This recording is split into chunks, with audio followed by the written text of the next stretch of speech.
22장입니다. 민수기 22장 21절에서 35절까지인데요. 오늘 민수 집사님 21절에서 25절까지 읽어주시면 나머지 우리 다 같이 읽도록 하겠습니다. 21절에서 25절까지요. 발람이 아침에 일어나서 자기 나귀의 안장을 치우고 모압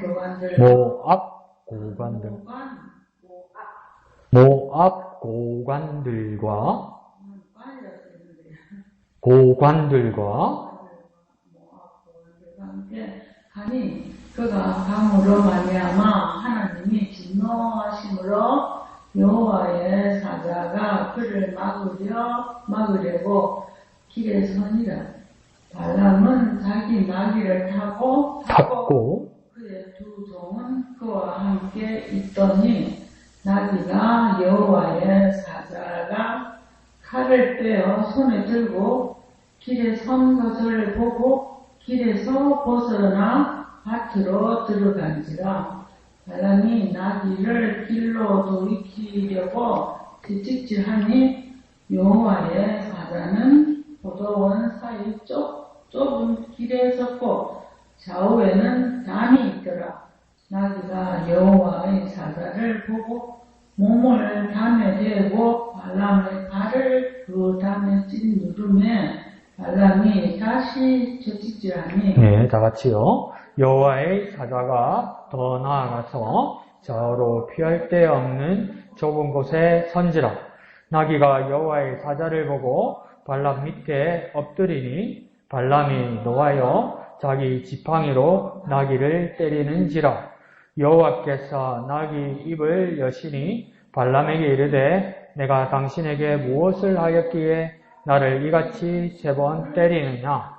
발람이 나귀에게 말하되 네가 나를 거역하기 때문이니 네 손에 칼이 있었다면 곧 너를 죽였으리라. 나귀가 발람에게 이르되 나는 당신이 오늘까지 당신의 일생 동안 탄 나귀가 아니냐. 내가 언제 당신에게 이같이 하는 버릇이 있었더냐. 그가 말하되 없었느니라. 그때에 여호와께서 발람의 눈을 밝히시매 여호와의 사자가 손에 칼을 빼들고 길에 선 것을 그가 보고 머리를 숙이고 엎드리니 여호와의 사자가 그에게 이르되 너는 어찌하여 네 나귀를 이같이 3번 때렸느냐. 보라, 내 앞에서 네 길이 사악함으로 내가 너를 막으려고 나왔더니 나귀가 나를 보고 이같이 3번 돌이켜 내 앞에서 피하였느니라. 나귀가 만일 돌이켜 나를 피하지 아니하였다면 내가 벌써 너를 죽이고 나귀는 살렸으리라. 발람이 여호와의 사자에게 말하되 내가 범죄하였나이다. 당신이 나를 막으려고 길에 서신 줄을 내가 알지 못하였나이다. 당신이 이를 기뻐하지 아니하시면 나는 돌아가겠나이다.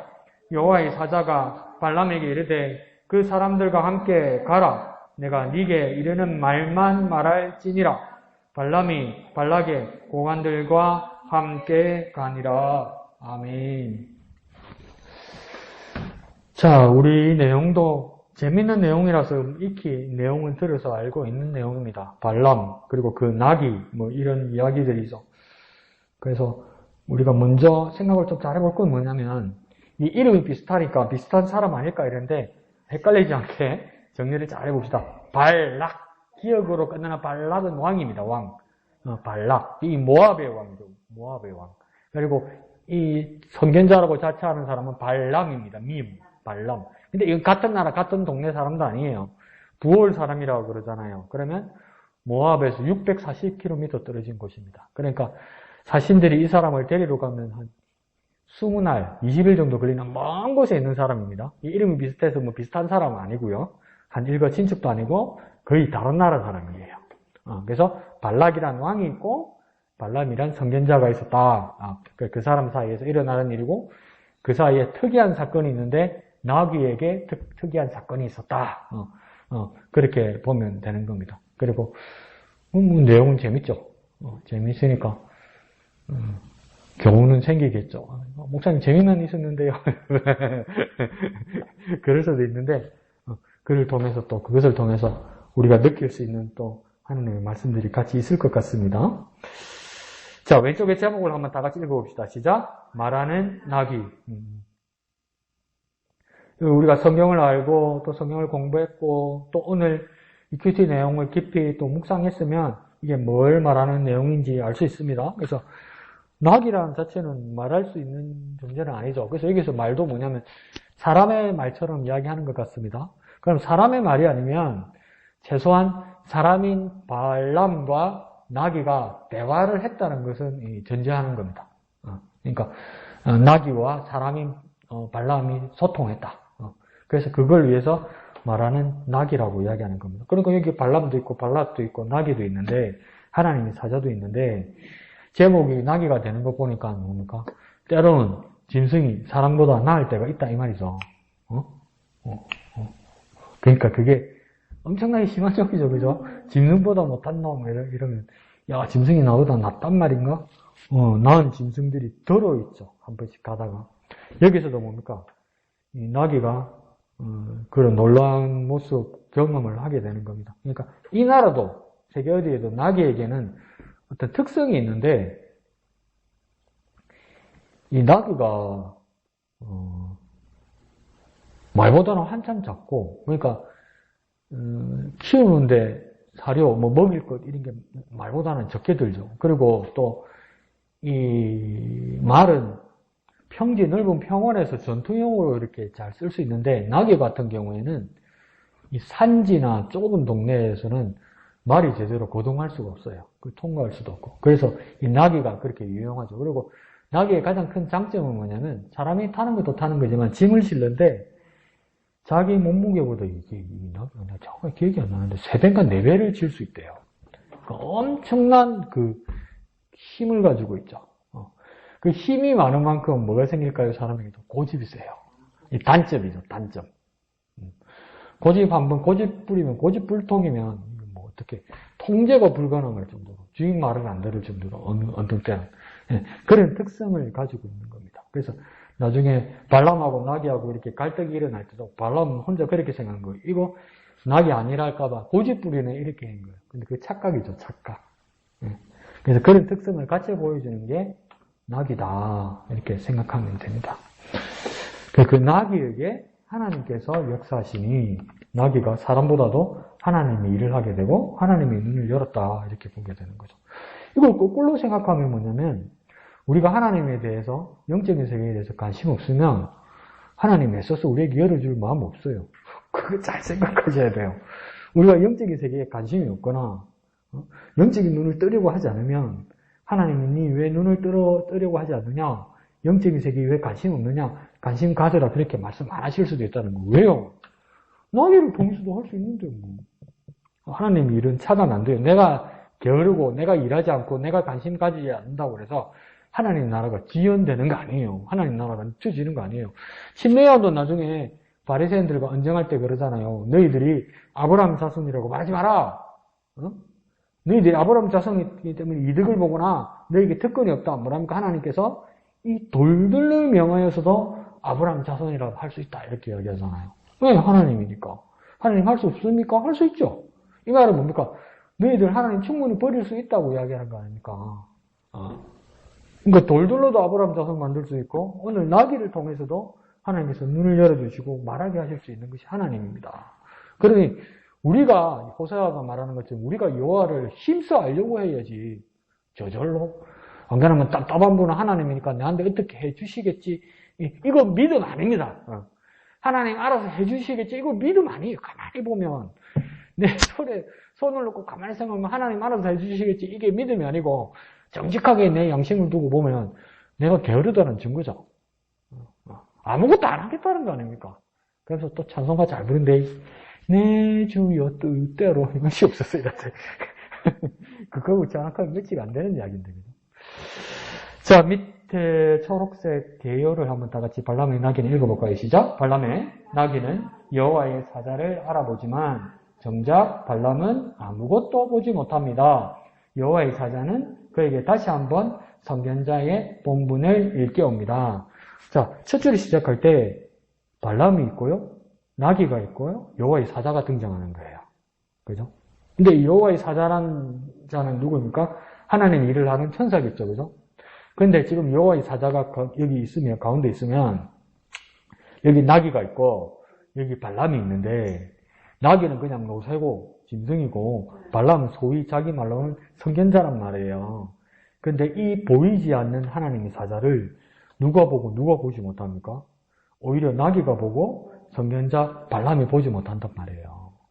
그러면 발람의 눈에서는 아직도 자기 위치나 자기 직업이 뭐라고 생각하냐면 선견자이기 때문에 무당이든 선견자이든 무당도 뭐 보인다 하니까 뭐 보는지는 모르겠지만 보겠죠. 뭐 귀신을 보든지. 자, 그렇게 본다고 자기 위치가 그랬는데 나귀가 보고 선견자인 자기가 보지 못한다고 사람들 앞에서 그러면 사람들은 나귀의 말을 믿어주겠습니까? 선견자의 말을 믿어주겠습니까? 네, 선견자의 말을 믿어주죠. 이러면 이제 이렇게 될 때 얼마나 큰 문제가 생기겠습니까? 발람도 인정 못 할 거예요. 내가 못 보면 없는 거야. 이렇게 된단 말이에요. 나는 선견자이니까 내가 못 보면 없는 거야. 나귀가 본다는 건 가짜야. 이렇게 된단 말이에요. 그 누구도 그런데 사실은 누구냐면 이 상황에서 발람은 하나님의 사자를 보지 못했죠. 그럼 발람의 판단에서는 뭡니까? 하나님의 사자를 내가 보지 못하기 때문에 하나님의 사자는 없다. 이렇게 되는 거예요. 그러면 이걸 역으로 우리가 하나님의 말씀으로 우리가 냉정하게 바라보면 보이지 않는다고 해서 없는 게 아니라는 게 증명되는 거예요. 내 눈에 보이지 않는다고 해서 없는 게 아니라는 거예요. 더 쉽게 말하면 내 눈에 보이지 않아도 있는 게 엄청 많다는 거예요. 내 눈에 보이지 않아도 있는 게 엄청 많다는 거예요. 그러니까 오늘 여기 내가 교회로 이렇게 오면서 자전거 타고 이렇게 쭉 내려오니까 철길에서 거꾸로 이제 이숙지사님이 이렇게 올라오시더라고요. 그러면 약간 어두우니까 이제 제가 이렇게 라이트를 켜고 자전거를 내려가거든요. 그럼 저 위에서부터 소름 들었다고요. 저 위에서부터. 그러면 이제 저 멀리니까 안 보이겠죠. 처음에는 인숙지사님, 그죠? 그러다 가까워지니까, 이러면서 이제 같이 손을 흔드는 거잖아요. 그러면, 가까워져 가니까, 누군가 보다, 이렇게 되지만, 저 멀리서, 저 끝이면, 나도 안 보이고, 집사님도 안 보인다고요. 그러면, 내 눈에 안 보이면 인숙집사님이 없는 겁니까? 있단 말이에요. 인숙집사님 안 보인다고 강 목사가 오늘 교회 안 오는 겁니까? 아니란 말이에요. 온단 말이에요. 이와 마찬가지로, 내 눈에 보이지 않는다고 해서 없는 게 아니란 말이에요. 영적인 세계도 뭐냐면 내 눈에 보이지 않는다고 해서 없다고 말하면 안 된단 말이에요. 그러니까 내 눈에 보이지 않는 영적 세계가 분명히 있다는 걸 말해주는 겁니다. 그리고 그게 어떤 내 지위나 내 배경이나 내가 이전에 가졌던 경력으로 영적인 세계가 보이는 게 아니라는 거죠. 심지어 뭡니까? 선견자라는 어떤 칭송을 받는 사람에게도 보이지 않는 경우가 있단 말이에요. 그럼 왜 보이고 보이지 않고 할 거예요? 오늘 본문에서 보면 그건 하나님께서 하시는 겁니다. 그걸 하나님께서 하시는 거예요. 그래서 여호와의 사자가 있는데 보이지 않는 여호와의 사자가 있는데 나귀는 보고 발람은 보지 못해요. 그러니까 우리가 영적인 세계에 대해서 얼마나 겸손해야 되겠습니까? 내가 아는 게 다가 아니라는 게 나오는 거죠. 내가 보이는 게 다가 아니라는 게 나오는 거죠. 그런 전제에서 우리의 믿음 생활이 시작돼야 되는 겁니다. 내가 아는 게 다가 아니고 내게 보이는 게 다가 아니다. 영적인 세계는 내가 아는 것, 내가 보는 것을 넘어서는 세계라는 거. 넘어서는 세계. 그래서 우리에게 뭐가 필요합니까? 믿음이 필요하죠. 그래서 믿음은 바라는 것들이 실상이요. 보지 못하는 것들의 증거니. 그러니까 영적을 눈을 여는 것 중에 방법 중에 하나는 뭡니까? 믿음이죠. 믿음. 보고 나서 믿는 게 아니고 믿음을 가질 때 본다는 거죠. 거꾸로 잘 생각해봐야 됩니다. 보고 믿을게. 그건 누구의 믿음이었습니까? 유대인들과 바리새인들의 믿음이었죠. 보여봐라 이랬잖아요. 근데 뭡니까? 히브리서에서는 믿음이 보이게 한다는 거예요. 우리도 어떻게 됩니까? 믿음을 가져야 보인다는 겁니다. 깨닫게 된다는 겁니다. 그러면서 두 번째 이야기는 여호와의 사자는 그에게 다시 한번 선견자의 본분을 일깨웁니다. 그렇죠? 다시 한번 선견자의 본분을 일깨운다면 이전에도 일깨운 적이 있다 없다? 있었다는 거예요. 근데 죄송합니다. 헛짓하더라는 거죠. 그래서 또 이야기한다는 거예요. 이거 뭡니까? 남의 일 같지가 않죠. 우리가 맹 은혜 받는단 말이에요. 주여 감사합니다. 막 와가지고 막 눈물, 콧물 흐르면서 막 기도하고 빡 나갔는데, 뭐더라? 뭐 때문에 울었더라? 뭐 때문에 아멘했더라? 막 이러는 거. 그런 경우는 너무 허도하니까. 그리고 알면서 가다가도 우리가 감정적으로 흥분하거나 세상 일에 매몰되기 시작하면 뭡니까? 까마득하게 잃어버린단 말이에요. 근데 거기에 대해서 뭡니까? 우리가 초록색 공과에도 그렇게 배웠죠. 그죠? 하나님께서 우리를 일깨울 때 첫 번째 말씀으로 일깨우고, 두 번째 환경으로 일깨우고, 세 번째는요, 고난을 통해서 일깨우신다고 이야기했잖아요. 그러니까 우리가 제일 좋은 방법이 뭐였습니까? 빨리 순종하는 게 좋다고 그랬잖아요. 그런데 대부분 말씀 넘어가고 환경 넘어가고 고난 올 때 깨닫는 경우가 많다고 이야기했잖아요. 그것도 은혜죠. 뭐 때문에 우리에게 고난 주시는 겁니까? 다시 일깨우기 위해서. 다시 일깨우기 위해서. 그러니까 하나님 뭡니까? 우리에게 고난을 주실지라도 우리 포기하지 않으신단 말이에요. 예. 그러면서 선견자의 발람의 그 본분을 일깨우셨다는 거예요. 그러니까 우리도 고난이 닥칠 때 나에게 어째 이런 일이 나한테 이렇게만 서운하게 하거나 막 한탄하지 말고 이 고난을 통해서 내가 다시 일깨운다. 내가 다시 깨닫는다. 그런 사람들이 다 어떤 사람입니까? 영적인 사람들이다. 영적인 사람들. 그래서 앞에서도 말씀드렸듯이 발락은 모압의 왕이고 발람은 선견자 부돌 지역에 있는 선견자인데 앞에 우리 본문에서 볼 때 이 선견자 발람을 어떻게 소개했냐면 부올의 아들 발람이고 그 본향은 강변의 부돌이다 이렇게 했어요. 그러니까 이 강변 부돌이 어디냐면 특별히 강이라는 것은 어떤 강을 말하냐면 유프라테스 강을 이야기합니다. 유프라테스. 그러니까 이게 가나안 땅이잖아요. 여기 가나안 땅이면 이게 중간에 강이 하나 흐르죠. 여기 요단강이죠. 그죠? 요단강 오른쪽에 지금 모압이 있단 말이에요. 근데 모압에서 뭡니까? 더 오른쪽으로 쫙 640km를 더 가야 여기 뭡니까? 유프라테스 강 지역 사람들이 있단 말이죠. 그러니까 여기 뭡니까? 한 20일 정도 걸리는 거리. 거기에 강변, 그러니까 유프라테스 강변 근처에 사는 사람이 뭡니까? 발람이었다. 근데 이 유프라테스 강변 근처의 부돌이라는 지역은 어떤 지역이냐면 옛날에는 옛날 우리 세계사 시간이나 사회 시간에 그거 배웠죠. 4대 문명. 그래서 메소포타미아 문명, 이집트 문명, 인더스 문명, 황하 문명. 기억납니까? 그러니까 이 문명에는 뭐가 다 붙어 있던가요? 황하 문명에는 황하강이 있고, 이집트 문명에는요, 나일강이 있고요. 그 다음 인더스 문명에는요, 겐지스강, 인더스강이 있고요. 그 다음에 이 메소포타미아 문명에는 뭡니까? 강이 두 줄기로 있는 거예요. 메소포타미아에는 티그리스 강과 그 다음 여기 나오는 유프라테스 강. 그러니까 딱 강 주변에 뭡니까? 비옥한 문명지대가 있는 거예요. 그러니까 이게 가장 좋은 도시 문명지대에 살았다는 겁니다. 이 발람이. 그런데 정치 중심지가 되고, 그러면 경제 중심지가 되고, 문화 중심지가 되고, 또 무슨 중심지가 되겠습니까? 종교 중심지가 되는 거예요. 종교는 그러니까 하나님 종교 이게 아니고 문화적으로 온갖 종교들이 다 모이는 거. 온갖. 도시에는 왜 온갖 종교들이 다 모일까요? 그럼 또 그래서 영적으로 귀신이 있어서 그 말도 안 돼. 그럼 사회적으로 왜 온갖 종교들이 다 모일까요? 대도시에는요? 먹고 살라고. 거기다 뭘 펴야 먹고 사니까 온갖 종교들이 다 모여요.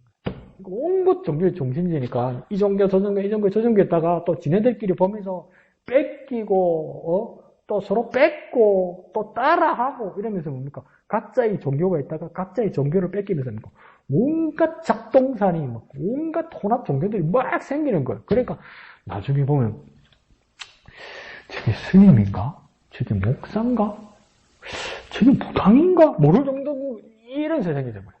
그러니까 그 도시에 사는 사람도 상당히 관대한 것처럼 하면서 하나는 목사님한테 물어보고 하나는 스님한테 물어보고 한 번은 시부한테 물어보다 거리낌이 없는 거야.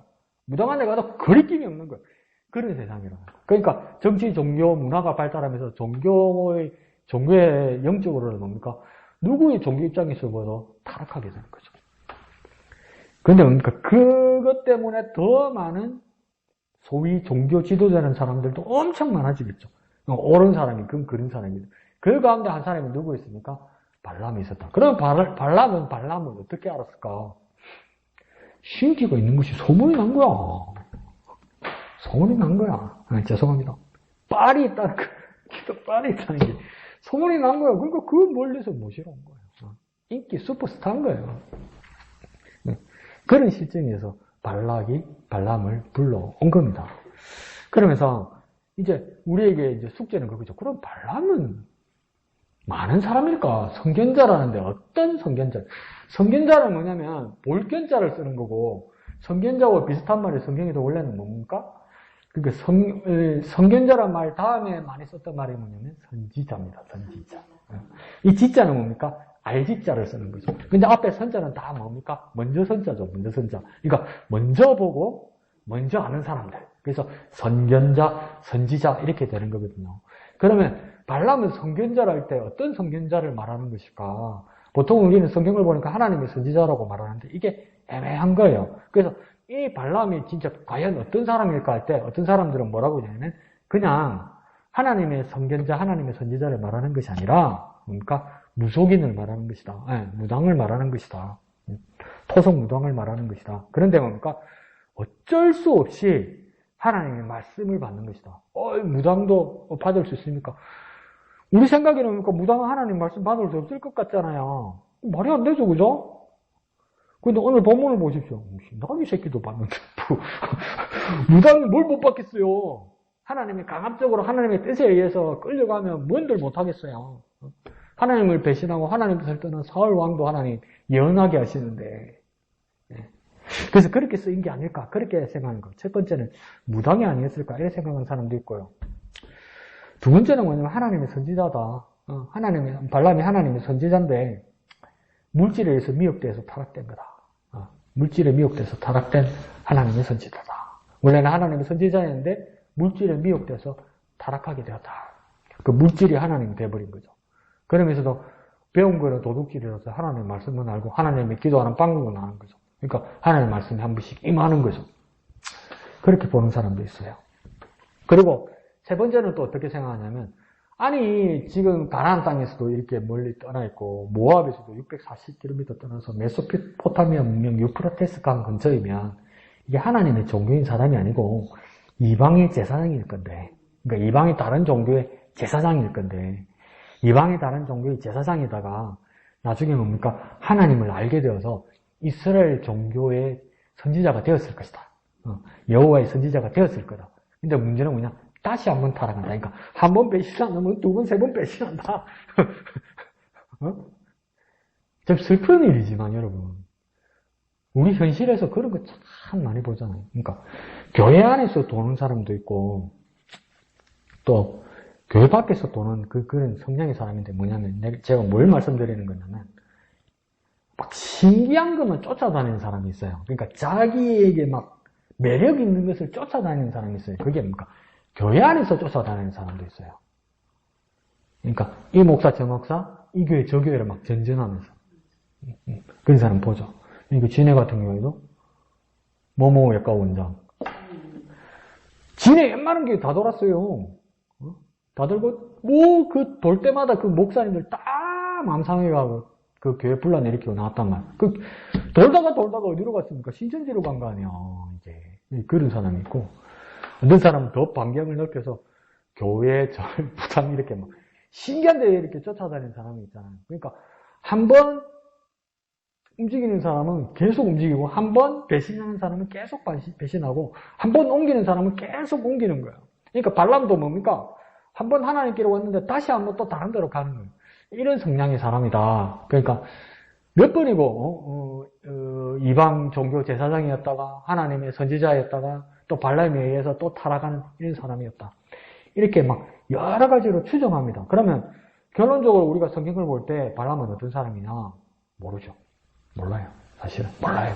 그래서 목사님 어떤 사람은 하나님의 선지자라고 이야기하고 어떤 사람은 무당이라고 이야기하거든요. 근데 그 상황에서 알맞게 그냥 그 상황에 의해서 이야기하는 거지 전체를 조망해서 보면 이 사람이 지금 발람이 어떤 사람인지 정확하게 규정이 안 됩니다. 그렇지만 뭡니까? 문제의 인물인 거 맞습니다.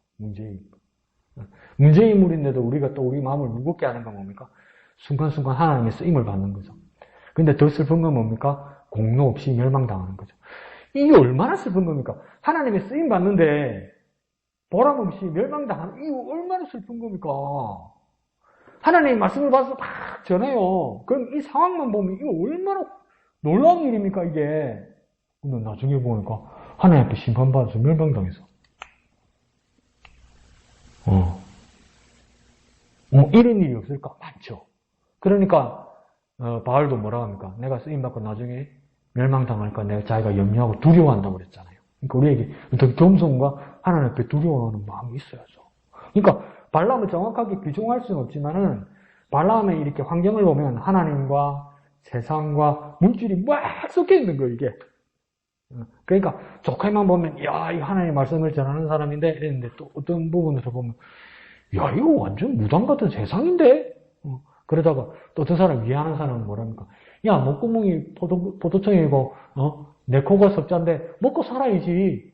그러니까 뭐 돈이 있어야지, 쌀이 있어야지 이해한다. 그런데 이걸 다 종합해서 보면 하나님, 세상, 그 다음 물질 여기에 막 섞여 있는 거예요. 그 하나님 눈으로 보면 이게 뭘까요? 이거 완전 짬뽕이네, 짬뽕. 그 짬뽕이, 여기서 짬뽕은 뭔 말입니까? 아무것도 아니라는 거죠. 마구마구 섞여서. 이거 발람을 우리가 이렇게까지 막 분석도 해보고, 나름 판단을 해보기도 하고, 나름 문제성을 이렇게 보기도 했는데, 큐티는 사실은 우리 이야기잖아요. 그럼 나는 발람하고 어떻게 다를까? 이게 우리 모습에서 큐티가 돼야 되는 겁니다. 나는 발람하고 어떻게 다를까? 저는 좀 둘로 갈리겠죠. 또 어떤 분들은. 나는 발람하고 이 정도는 다르다.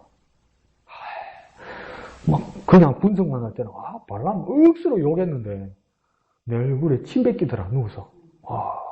나도 하나님, 세상, 물질이 그냥 막 섞여 살더라. 그렇게 이입될 수도 있고 발람을 비판할 수도 있습니다. 나를 이제 이렇게 놓고 보면 그게 큐티입니다. 그러면서 그 다음 큐티의 내용은 뭡니까? 그걸 알고 큐티를 하고 묵상을 하고 나서 내가 어떻게 해야 된다는 것은 뭡니까? 발람은 실패했어요. 그죠? 그러니까 만약에 발람하고 나하고 똑같은 상황으로 살고 있을지라도 발람의 끝은 뭡니까? 실패했어요. 나중에 성경 쫙 뒤에 가서 보면 알겠지만 이스라엘 사람들이 결국은 이 발람을 통해서 이스라엘을 저주하는 건 실패했어요. 몇 번이고 실패를 해요. 근데 몇 장을 지나가서 나중에 거의 가까이 가서 미디안의 제사장들과 이스라엘 사람들이 막 섞여버린다고요. 그리고 막 여자들이 막 유혹하니까 이스라엘 남자들이 막 넘어간다고요. 그때 뭡니까? 또 전염병이 나서 막 죽고 비나서 거기서 창을 던지고 막 그런 사건이 나잖아요. 근데 나중에 끝에 보니까 그 미디안에 있는 제사장 여자들을 통해서 유혹을 하는데 그 주동인자가 누구냐면 그게 발람이더란 말이에요. 그 발람이 그 상황에서 같이 죽거든요. 그 발람은 뭡니까? 우리하고 설사 같은 상황이라 할지라도 발람은 뭡니까? 성경은 마침표를 찍습니다. 실패했다. 하나님께 심판받고 멸망당했다. 그러면 우리는 만약에 설사 발람과 비슷한 실정으로 우리가 잘못을 하고 있을지라도 우리는 아직 마침표가 안 찍혔죠. 그러면 우리 큐티에서 뭡니까? 내가 살아가야 어떻게 살아가야 방향이 나오는 거예요. 나는 어떻게 살아야 될까? 그럼 또 머리 놓다 또 이랬었다. 발람같이 안 살란다. 그거 구체적인 게 아니에요. 구체적으로 발람과 다르게 나는 이 말씀에 근거해서 내 삶을 어떻게 살아야 되겠는가? 이게 큐티가 되는 겁니다. 그러니까 여기서 뭡니까? 내가 적어야 되는 거죠. 그러니까 가만히 보십시오. 똑같이 성경 펴놓고 글 쓰고 목사 이야기도 듣고 이렇지만 큐티는요. 냉정하게 말씀드리면 성경 공부 아닙니다. 어디 가서 매일 성경 가지고 성경 공부한다면 강 목사가 여러분 잘못 가르친 겁니다. 어디 가서 매일 성경 가지고 성경 공부한다고 강 목사가 성경 공부한다고 그래 말하면 다른 교회 목사님들이 강 목사 찍고 완전 가짜네 이래 됩니다. 여러분 어디 가서 말 조심하셔야 돼요. 매일 성경 가지고 성경 공부한다면 안 돼요. 왜요? 강 목사가 말하는 걸 받아 적는 게 아니란 말이에요. 큐티는. 내 묵상과 내 삶의 방향과 그걸 내가 스스로 적는 것, 내가 정리하고서 묵상하게 적는 그게 큐티라고요. 내 이야기를 쓰는 거라고요, 여러분. 내가 결정하고 내 이야기를 써서 내 삶을 살아가는 그게 큐티라고요. 근데 막 신앙생활 오려고 말씀도 많이 보고 기도도 많이 하고 예배도 열심히 하는 분이 막 간혹가다 그럽니다. 막 성경 공부한다고 매일 성경으로. 아닙니다. 아닙니다. 제발. 큐티하는 겁니다. 내가 직접 하나님과 1대1로 묵상해서 하나님의 음성을 듣고 내 삶을 바라보고 내가 어떻게 살아가야 할지. 집사님이 속동 사는데 내가 여자동에서 뭘 했다고 집사님이 여자동이라 쓰면 안 되잖아요. 속동이라고 써야지. 속동에서 내가 뭘 하고 어떻게 살아야 되는지 쓰는 그게 큐티라고요. 그러니까 성경 공부하고 다른 거죠. 그러니까 큐티는 뭡니까? 그날 와서 강 목사 말하는 거 캐치 잘해가지고 강 목사 그날 말씀이 좋더라. 이거는 별로다. 그거 쓰면 안 돼요. 내가 먼저 정리해와야 되죠. 내 삶을 내가 정해와야 되는 거죠. 큐티 했다 안 했다가 분명히 갈리죠. 그죠? 그래서 매일 큐티 하셔야 됩니다. 매일 큐티. 매일. 잔소리가 길었죠? 예. 자, 이학택 지사님.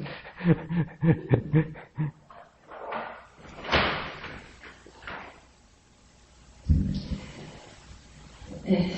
저는 오늘 여기 30절과 31절 말씀으로 그래요. 여호와께서 발람의 눈을 밝히시매 여호와의 사자가 손에 칼을 빼들고 길에 선 것을 그가 보고 머리를 숙이고 엎드리니 그 앞에도 보면 나귀가 이렇게 나귀는 이제 천사를 보고 하지만 그런 것 같아요. 우리가 지금 이제 2023년도도 지금 이렇게 처음에는 이제 매일 큐티를 하면서도 이렇게 보면 이제 열심히 해야지 하면서 열심히 하다 보면 집중을 하면서 하는데 지금 벌써 이제 날씨도 조금 따뜻해지고 막 이제 아침에 일어나면 눈도 침침해지고 하다 보니까 이제 집중이 안 되다 보니까 이제 앞에는 이렇게 막 열심히 이렇게 봐요. 이렇게 그래 이렇게 춤추면서 이렇게 하다 보면 머리가 좀 아프고 이러면서 이렇게 힘내지는 이런 것들을 보면서 끝까지 못하는 그래 아침에 이렇게 일어나서 이렇게 좀 힘드는 게 눈 뜨자마자 바로 앉아가지고 뭘 하다 보니까 이렇게 모르겠어요. 눈 때문에 이렇게 좀 침침하다 보니까 집중 못하는 것들이 좀 있더라고요. 그래서 그렇지만 그래도 이제 더 집중하려고 이제 하고 있는데 정말 우리가 영적으로 눈을 뜨기 위해서는 정말 습관적으로 그냥 하루 일상을 시작하는 것들이 일주일에 하다 보면 좀 되는 날이 좀 있어요. 아침에 일어나서 비몽사몽간이다 보니까. 그렇지만 그래도 오늘 이 말하는 날 이 대목을 보면서 다시 이제 이렇게 키우게 하시는 하나님. 정말 동물도 정말 하나님의 그 천사를 보면서도 이렇게 주인을 지키기 위해서 막 이렇게 하는데 정말 30절을 보면 나귀가 발람에게 이르되 나는 당신이 오늘까지 당신의 일생 동안 한 나귀가 아니냐 내가 언제 당신에게 이같이 하는 버릇이 있더냐 하면서 그 충성된 말을 하잖아요. 그렇게 우리도 지금 열심히 하겠다고 하는데도 어쩌다 보면 우리가 좀 습관적으로 또 집중하지 못하는 하루가 좀 있었던 것을 또 이렇게 보면서 그래 좀 더 하나님 앞에 나아가기 위해서는 정말 하루하루 정말 기도에 힘쓰고 말씀에 힘쓰고 영적으로 깨어있는 하루가 되었으면 하는 일을 오늘 깨달았습니다. 예, 감사합니다. 그래서 저도 집사님하고 상황은 비슷하죠. 아침에 이렇게 눈 비비고 일어나면 습관적으로 이제 매일 성경을 먼저 펴죠. 펴면, 저도 어떤 때는 이렇게 잠이 완전히 깨지 못했던 것 같아요. 눈은 떠 있는데, 그러면 이게 눈에는 들어오는데 머리와 마음에 이렇게 안 들어오는 경우도 있죠. 있죠. 있는데, 이제는 그렇게 게으르게까지 합니다. 그러니까, 이전에는 알았던 것 같은데, 지금은 기억이 안 나는 그런 것들도 있어요. 보면. 그러면, 그걸 안 넘어가고 그냥 줄 쳐놓고 물음표 놓고 이게 뭐더라? 이게 뭐지? 그냥 그렇게 해놔요. 이게 뭐더라? 이게 뭐지? 왜 이렇게 하지? 그렇게 해놓고 아침 먹고 한번 또 이렇게 뒤져보고 점심 먹고 한번 또 뒤져보고 자기 전에 한번 뒤져보고 어떨 때는 그 단어만 이렇게 담고 있다가 지나가다가 이제 죄송합니다. 그러면 안 되는데 이렇게 멍 때리고 있다가 보면 그 단어가 이렇게 쏙 이렇게 지나갈 때가 있어요. 그냥 계속 의문으로 지나갈 때도 있고, 시간을 가지고 그 부분만 생각하니까 또 새로운 깨달음이 올 때도 있어요. 그러니까 큐티라는 건 그런 거거든요. 그러니까 한 번에 깨달아지지 않아요. 그래서 마음 편하게 드셔도 되죠. 근데 한 번에 안 깨달아지니까 한 번에 덮어버리는 건 위험하다는 거죠. 그러니까 그걸 이렇게 생각해 두는 것, 그건 참 중요합니다. 그리고 집사님이 나귀와 발람의 상황을 이렇게 비교하면서 31절 말씀을 이렇게 인용해 주셨죠. 31절 끝에 뭡니까? 결국은 발람이 머리를 숙이고 엎드렸다고 이야기하죠. 이 머리를 숙이고 엎드린 이유는 뭡니까? 하나님께서 발람의 눈을 밝혀주셨기 때문에 여호와의 사자를 보고 엎드렸단 말이에요. 그게 31절에 나오잖아요. 그런데 엎드리니 이게 똑같은 말이 뭡니까? 어디에 먼저 나오냐면 27절 끝에 나와요. 엎드리니 이렇게 나와요. 이건 누가 엎드린 겁니까? 나귀가 엎드렸어요. 그러니까 발람보다 나귀가 먼저 하나님 앞에 엎드렸어요. 근데 이거 발람이 이 상황을 얼마나 숨기고 싶겠습니까? 우리끼리 말로 쪽팔리잖아. 성년자가 하나님의 사자를 못 보고 나귀 새끼가 먼저 봤네. 엎드렸네. 그것도 모르고 막 때려 죽인다고 난리가 났었네. 이게 얼마나 창피한 거예요. 그런데 발람도 이렇게 엎드린 이유는 여호와의 사자를 봤기 때문인데 그전에는 여호와의 사자를 못 봤단 말이에요. 그런데 이걸 여호와의 사자를 본 이유는 31절 시작할 때 뭐라고 하냐면 주체는 발람이 아니었어요. 31절에 그러니까 여호와께서 발람의 눈을 밝히시기 때문이라고 그랬죠. 그러니까 목사님께서 지금 2주 계속 그렇게 영적인 세계에 대해서 말씀하시고 다음 주에도 그렇게 계속 연장될 것 같은데 그렇게 그 말씀을 계속 듣고 나도 보니까 이게 교묘하게 이렇게 매치가 된 건지 안 그러면 그 관심사가 계속 우리에게 남은 건지는 모르겠지만 그러니까 영적인 상황, 영적인 눈을 어떻게 보게 되는 것인가. 오늘 본문에서는 뭡니까? 하나님께서 열어주셔야만 되는 거예요. 어떤 재능이나 어떤 자기가 쌓은 공로로 영적인 눈을 열 수는 없는 거예요. 그러니까 하나님께서 먼저 선택하셔서 나귀의 눈을 먼저 열게 하시면 그냥 나귀가 열어서 보이게 되는 거예요. 근데 여기서는 뭡니까? 하나님께서 뒤에 발람의 눈을 열게 해주시니까 그때서야 영안이 열린 거예요. 그러면 영적인 세계를 보는 방법의 한 가지는 뭐냐면 오늘 본문에서는 하나님께서 밝히시는 것이라는 거죠. 그러면 우리는 우리가 영적인 눈을 여는 방법은 하나님을 의지하는 것밖에 없어요. 하나님께서 밝혀 보여주시는 것 방법밖에 없어요. 그런데 첫째 날에 이 영적인 세계를 말씀하시던 첫째 주에 목사님은 또 신약 성경을 들어서 뭐라 했냐면 영적인 눈을 여는 방법이 무엇이냐? 성령께서 하시는 일이라고 하셨어요. 그럼 우리는 이제 두 가지를 배운 거예요. 하나님께서 밝히시고 두 번째는 뭡니까? 성령께서 하시는 일이다. 성령께서 하시는 일이다. 그러면 뭡니까? 우리 실탄을 두 개나 장착하는 거죠. 하나님께서 밝히시는 것이고 목사님께서 지지난주일에 말씀하셨듯이 성령께서 보여주시는 것이다. 그럼 우리가 영적인 상황, 영적인 세계를 사모할 때 어떻게 구체적으로 기도할 수 있겠습니까? 하나님께서 밝혀주시고 성령께서 내게 역사하여 주십시오. 두 가지나 구체적으로 기도할 수 있어요. 말씀에 근거해서. 놀랍죠? 그러니까 이양덕 집사님도 이제 그런 간절한 마음을 같이 이렇게 모아서 말씀하신 것이죠.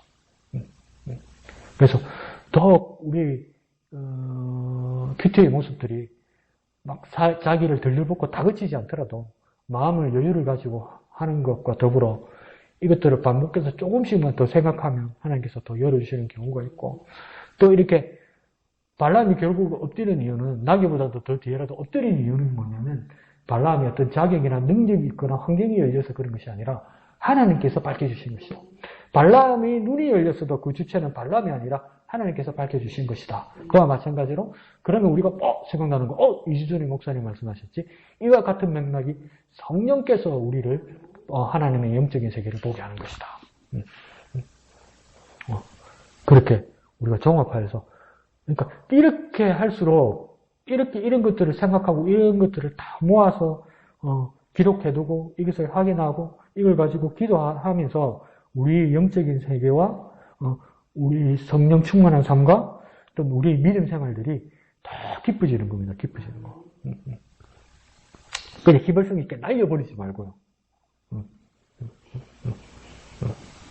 날려버려도 되지. 가만히 생각해 보십시오. 콩나무 시루에 물 부으면 다 빠지는데 크잖아. 뭔 일이 있겠지. 그냥 다 빠지진 않겠지. 뭔 일이 있겠지. 뭐. 그러니까 크잖아요. 그러니까 우리에게도 그 소망을 가지시는 거예요. 진짜 그거 영적인 세계를 정말 상호하는 이 기간이 되었으면 좋겠습니다.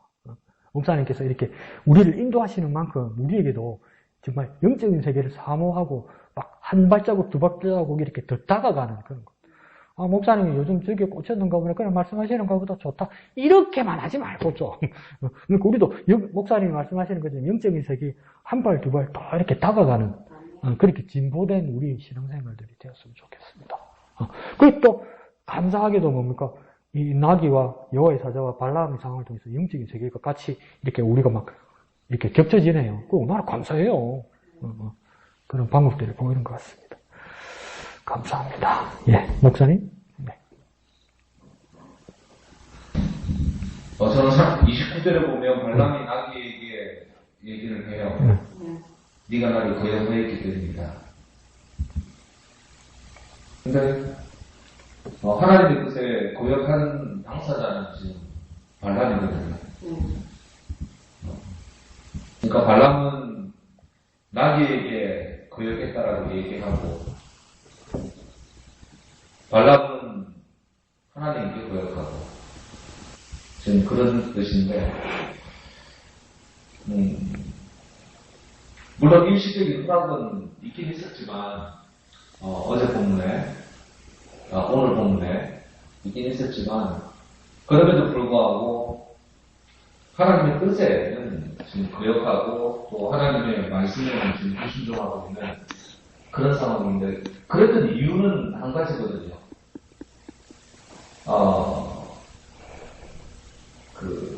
하나님께서 기뻐하지 않는다는 것을 저는 알지만 한번 다시 말하고 했으니까 그럼에도 불구하고 16절, 17절에 있었던 그 말씀들은 그 발락에 대한 재물과 세상 재물에 대한 어떠한 그 유혹들 그리고 큰 명예를 주겠다라고 하는 그 약속들 그런 것들이 어떻게 보면 하나님보다 크게 보였고 하나님의 뜻을 순종해 나가는 것보다 훨씬 더 이익인 것처럼 그렇게 여겨졌죠. 우리가 하나님의 뜻을 보는 것이 복된 삶이라고 하는 것을 알긴 하는데 욕심이라는 것이 어떻게 이렇게 타협하게 하고 또 하나님을 보이지 않게 하는 그런 치명적인 일인지 이건 정말 하나님이 기뻐하지 않으셔라고 하는 그런 생각이 어떤 때는 들기도 하지만 어떤 때는 그 욕심이라고 하는 것과 욕심이라고 하는 것 때문에 그것을 포기하지 못하는 그런 경우들이 굉장히 많다는 것을 경험하게 되고요. 발람도 아마 하나님의 일을 한다라고 생각을 했겠지요. 하나님의 일을 한다, 나 예언하러 간다, 저주하러 간다, 이렇게 하나님께서 하시는 그 일만 내가 예지하겠다라고 하면서 가긴 가는데 하나님이라는 이름을 들먹이긴 하면서도 결국은 욕심 앞에서는 명예 앞에서는 무너져 내리는 그런 모습을 보거든요. 그래서 저는 나귀의 불순종과 발람의 불순종이라고 하는 두 가지 면을 좀 보면서 나에게도 참 그런 면이 너무 많구나. 욕심에 하나님 일을 한다고 하면서도 자주 넘어지기도 하고 파역하고 뒤로 물러서는 그런 일들도 있구나 하는 그런 생각이 좀 했습니다. 예, 감사합니다.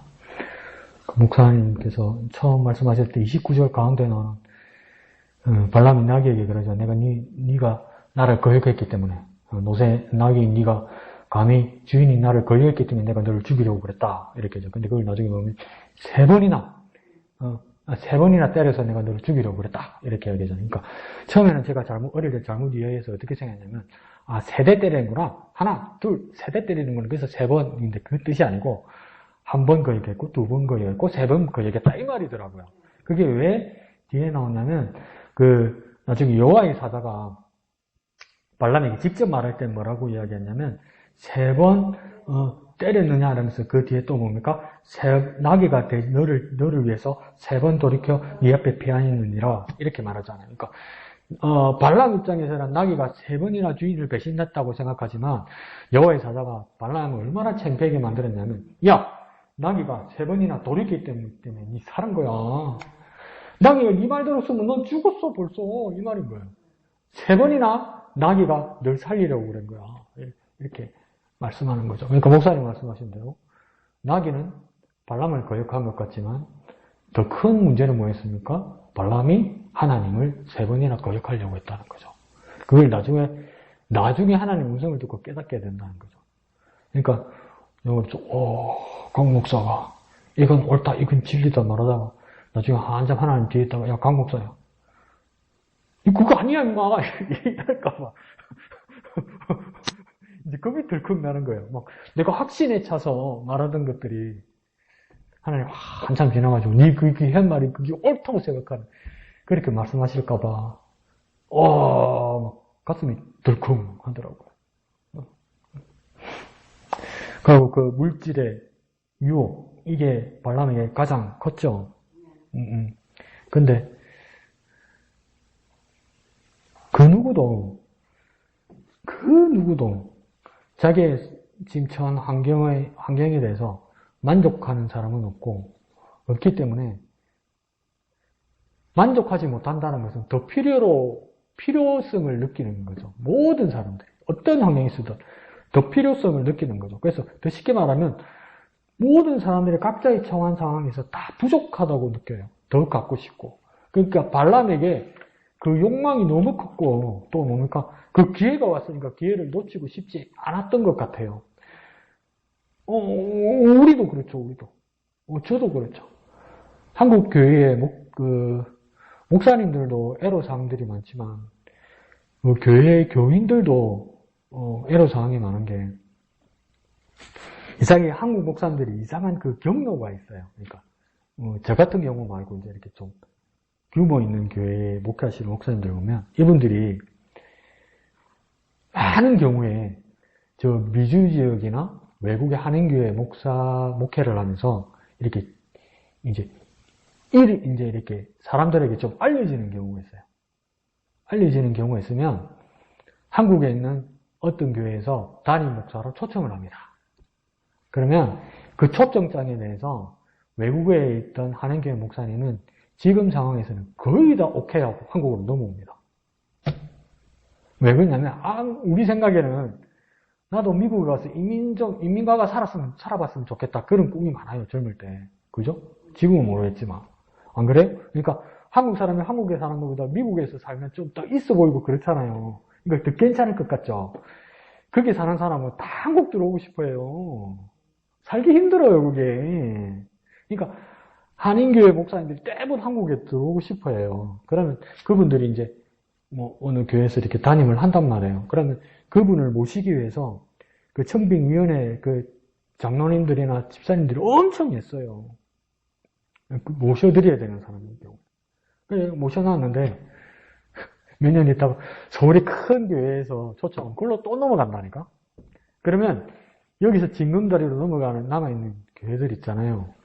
그 청빙위원회 장로님들이나 교인들이 엄청 스트레스 받아요. LA에 있는 남가주 사랑의 교회 같은 경우에는 몇 번 받겠습니다. 모시오면 또 데려가고, 모시오면 또 데려가고, 모시오면 또 데려가 버리고. 어? 그러니까, 한편으로는 이해하죠. 그, 뭐, 다른 욕심 때문에 그런다고 말하면 내가 맞아 죽겠지. 내가 아닌데! 너무 어떻겠다. 그런데도, 그렇게 서운하게 여기사는 입장에서는, 왜 가버리냐는 거죠. 왜 기회가 열리니까 가는 거죠. 그러니까, 요번에 여론조사하는, 기독교 신문에 여론조사하는 경우에서, 지방교회나 시골교회 성도님들이 제일 상처받고 제일 불안해하는 게 뭐냐면, 목사님 모셔놓고 도시로 갈까봐. 도시에 어느 곳에서 프로포즈가 하면 갈까봐. 그게 제일 불안해한다는 거예요. 그러니까 제일 스트레스가, 지방에 있는 시골교회 교인들이 제일 스트레스 중에 하나가 그거래요. 우리 목사님 우리 버리고 떠날까봐. 딴 데로 갈까봐. 더 환경이 나은 도시로 갈까봐. 그게 두려워서 목사님에게 정의나 기대를 안 준다는 거야. 이건 이래도 악순환이죠. 그건 교인의 입장이고, 목사는 하나님 주신 비전이라 그러면 누가 막아요? 그게 진짜일 수도 있고 아닐 수도 있지만. 그 발람의 경우에도 뭡니까? 기회가 열려버린 거 아니에요. 근데 그 기회가 뭡니까? 물질과 명예와 막 이런 것들이 열려버린 거 아니에요. 그러니까 가려고 하죠. 그럼 가려고 하면 발람은 나쁜 선택을 하고 나쁜 결정을 하고 나쁘게 옮겼는데, 기천이 자기 이야기라고 그랬잖아요. 우리에게 그런 프로포즈가 올 때, 우리 개인에게 그런 프로포즈가 올 때 쉽게 뿌리칠 수 있을까? 어렵단 말이죠. 어렵단 말이죠. 그때 우리 우스갯소리를 했잖아요. 내가 한참 이야기했잖아요. 내 양심 고백을 하면서 군대에 있을 때 받아 먹지는 않았지만 경찰청장이 술 부어주길래 잔으로 받았다고. 그렇게까지 내 양심 고백하는데 여러분한테 물어보니까, 그러면 여러분 대통령이 술 부어주면 어떡하려니까 이런 뭐라 했어요? 받아야죠. 이랬잖아. 그게 솔직한 말이긴 한데, 그리고 기회가 오면 우리 발람을 그냥 나쁜 사람이고 하나님의 심판받는 사람은 분명히 하나님의 심판받는 결과를 받았지만, 그 환경이 우리에게 열리면 우리가 어쩔 줄 모른단 말이죠. 그러니까 이게 얼마나 무서운 현실입니까? 얼마나 무서운 현실입니까? 이게. 그러니까 앞에 말씀드렸듯이 발람은 결국은 계속 그 길로 가서 심판받고 마침표를 찍어버렸어요. 돌이킬 수 없는 상황에 가버렸잖아요. 나중에 미디안 그 제사장들 여인들과 함께 같이 조처받아서 죽었잖아요. 근데 우리는 뭡니까? 발람과 비슷한 생각을 하거나 그런 유혹에 열릴 충분한 가능성이 있어도 우리의 인생은 하나님 앞에서 아직 마침표 찍지 않았잖아요. 그러면 결국은 우리는 발람과의 다른 길을 가야 하는데 이게 얼마나 결단해야 되겠습니까? 벌써 막 가슴이 아리네. 그 하나님이 원하시는 길을 가려니까 막 부담이 되고 막. 근데 우리는 그렇게 해야 된단 말이죠. 그 발람을 이해한다 말하면 안 되는데 그게 참 쉽지 않다는 걸 우리가 보게 되는 거죠. 물질이라는 게 얼마나 강력한지. 쉽게 얘기합시다. 돈이라는 게 얼마나 우리 삶에서 강력한지. 처음에 우리는 믿음처럼 말하면서 하나님께서 이 돈을 주시고 물질을 주셨습니다. 감사합니다. 이러는데 하나님 이 물질을 주셔서 이 돈을 주셔서 감사합니다. 감사합니다. 감사합니다. 하는데 하나님 감사합니다. 하는데 하나님은 안 찾아보고 돈만 찾아보고 감사합니다. 감사합니다. 감사합니다. 이러고 있네. 하나님 감사합니다. 하나님 감사합니다. 이제 만약에 돈을 받았어도 손에 돈을 쥐고 하나님을 바라보고 하나님 감사합니다. 하나님 감사합니다. 이래야 되는데 돈을 쳐다보고 하나님 감사합니다. 하나님 감사합니다. 하나님 감사하고 했더니 이러고 있네. 그러면 하나님 뭐라고 그랬어요? 니한테는 돈이 하나님이구나. 돈에다가 하나님의 이름을 붙였구나. 우리가 우리 삶이 그걸 반영하는 거거든요. 그러니까 우리의 시선과 우리의 관점이 얼마나 많이 바뀌어야 하는지. 이게 중요한 거죠. 시간이 많이 지나가서요. 그냥 특히 오늘 밤이 끝나고 내일 아침에 안 하는 거 아니죠? 하실 거죠? 그러니까 이 본문 가지고 계속 하실 건데 내가 질문 하나 드릴게요. 나중에 나아기가 입을 열어서 발람에게 이야기하잖아요. 말하잖아요. 응? 그 말하는 것에서 나는 질문에다가 뭐라 써놨냐면 질문 1. 그러니까 27절에 보면 나귀가 여호와의 사절을 보고 발람 밑에서 엎드리니 발람이 자기는 때린지라 28절에 여호와께서 나귀의 입을 여시니 발람은 이르되 내가 당신에게 무엇을 하였는지 이같이 나를 3번 때리냐 하면서 발람에게 말을 하잖아요. 입을 열어서. 그래서 질문 1. 나귀가 실제로 사람의 말을 했는가? 질문 2. 사람의 말은 아니라도 나귀와 발람이 교감하는 말을 했는가? 소통하는 말을 했는가? 두 사람만 통하면 되니까 나귀와 발람이. 그러면 사람 말이 아니라도 소통하는 신호를 했는가? 질문 3. 이 같이 간 사람들 중에 보면 나귀가 발람이 같고 나귀가 같고 모압의 고관들이 같아서 그 두 종으로 쓰여 있거든요. 그러면 나귀와 발람이 이야기를 하는 동안 이 사람들, 고관들, 이 두 종들은 이 상황을 들을 수 있었나 없었나? 두 고관들은 알아들었나 못 알아들었나? 질문 3.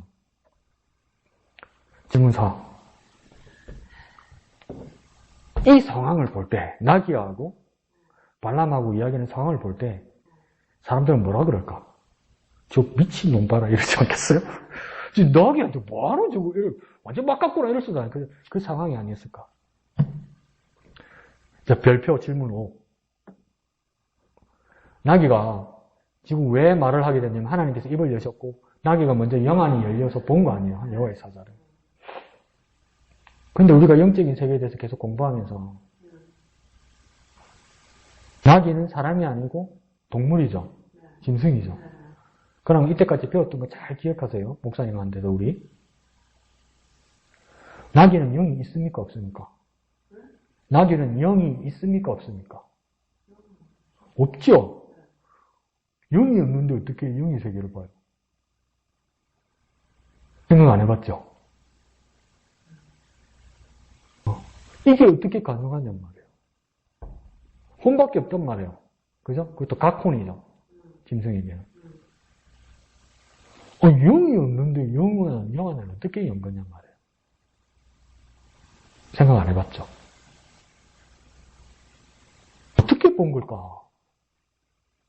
그래서 막 학문적인 사람은 이건 상징적인 것을 말하는 것이다. 그 다음 복음적인 입장에서 말하는 사람은 뭐라고 이야기하냐면 하나님은 너희 생각처럼 이렇게 한계를 짓는 것이 아니고 하나님의 필요에 따라 만드시고 충분히 여실 수 있는 분이다. 하나님 질서 안에 갇히는 분이 아니다. 그렇게 말하는 사람도 있어요. 어떻게 생각하세요? 이봐! 또 이래서 근데 이런 딜레마들이 있단 말이에요. 이런 것들을 한번 깊이 생각해 보라고요. 그러면 목사님 5번까지 말해 6번까지 말해 내가 어떻게 기억 안 해도 돼요. 나게 왜 어떻게 말했지? 무슨 말을 했지?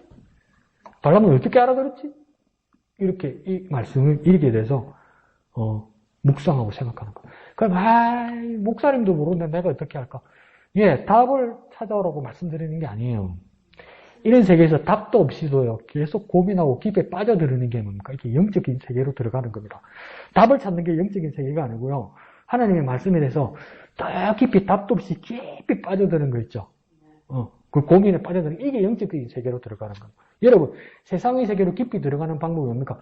세상의 고민으로 깊이 들어가서 염려와 고민 속으로 계속 깊이 빠져들어가서 밥도 못 먹고 잠도 못 자고 그게 뭡니까? 세상 속으로 깊이 들어가는 겁니다. 그와 마찬가지로 해결 안 됐잖아요. 근데 그 문제에 깊이 빠져들어가죠.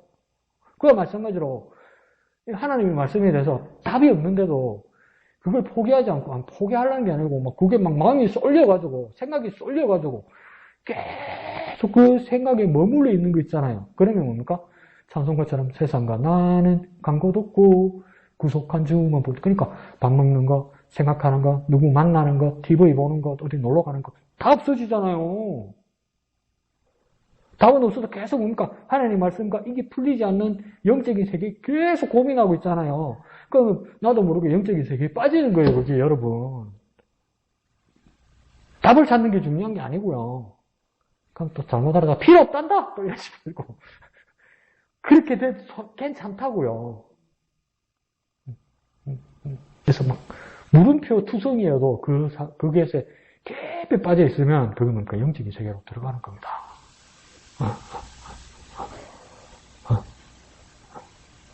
거꾸로 뭡니까? 온갖 먹는 것, 자는 것, 마시는 것, 만나는 것, 벌어들이는 것, 여기에 빠지면 뭡니까? 자전거가 거꾸로 되는 거죠.